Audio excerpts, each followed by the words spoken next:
So eto na nga po mga idol, game 5 na ng Barangay Ginebra kontra dito sa opuna ng Meralco Bolts. Dating star player ng Barangay Ginebra, Jeremiah Gray magbabalik para sa game 5 na tatalo dito sa Meralco Bolts. And bago natin yung pag-usapan pagpatuloy mga kaibigan, pa-like and subscribe po muna and pa-hit na rin po ng notification bell.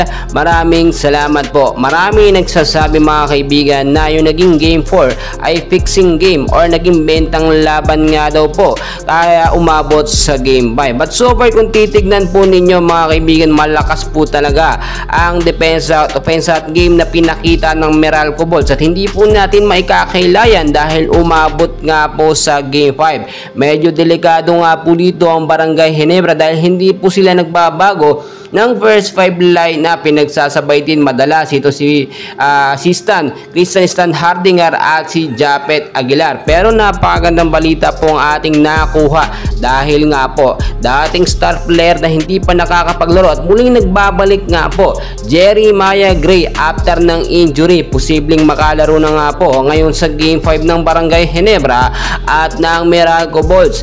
Ayon po kasi sa ating mga nakuhang updates ay chinecheck mabuti or ito'y sinasabi natin na secret weapon ng Barangay Ginebra para sa game 5 na tatapos nga po dito sa game. Kung titignan nyo mabuti, paulit-ulit lamang ang nagiging sistema ng Barangay Ginebra, which is basang-basa na nga po ng Meralco Bolts at ng kanilang nakakalaban. But this time mga kaibigan, panibagong sistema ang kanilang gagamitin at gagawin. Yung offense at defense nila ay mas palalakasin pa nila sa game 5. Yung first 5 ng lineup ng Barangay Ginebra hindi na po kagaya ng dati at posible rin po hindi na pagsabayin itong dalawang big man, si Sistan at si Japet Aguilar. Kinakailangan kasi si Japet Aguilar o kaya naman si Sistan ay maglaro isa sa kanila dito nga po sa second half ng game para makapagpahinga naman ang isang big man. But so far para sa akin mga kaibigan, may plan A or may plan B pa rin naman etong si Coach Tim Cone para masiguradong spot dito nga po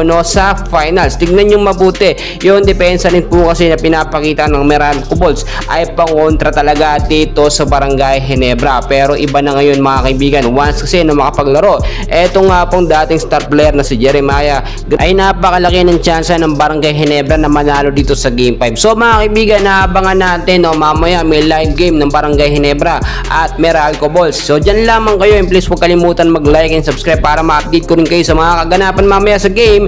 Maraming salamat po.